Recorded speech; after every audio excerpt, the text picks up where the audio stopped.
At this point in the story, Daisy, Gatsby, Tom, Nick, and Jordan are all back at the Buchanan's house. Before this passage, Tom, Nick, and Jordan came across the scene where Myrtle had been killed while they were on their way back from New York.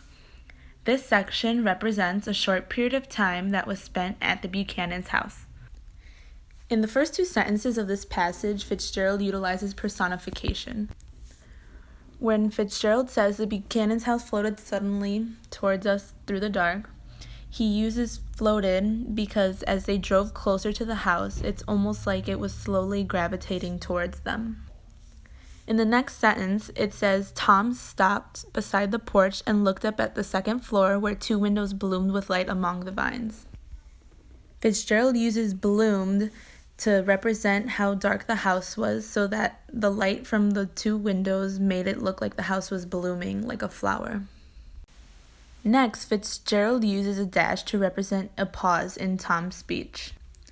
As Tom was talking to Nick, he says, "I'll telephone for a taxi to take you home, and while you're waiting, you and Jordan better go in the kitchen and have them get you some supper, if you want any."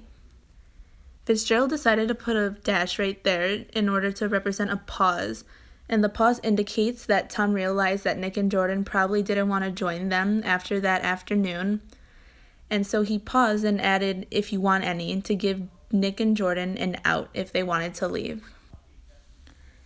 And in the last paragraph of this section, it says, "Somehow that seemed a despicable occupation. For all I knew, he was going to rob the house in a moment." Fitzgerald utilizes this paragraph to represent Nick's uneasiness with Gatsby.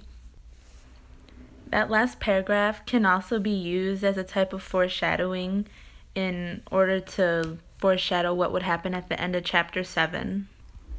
The uneasy feeling that Nick was feeling towards Gatsby lets the readers interpret that something bad could have happened.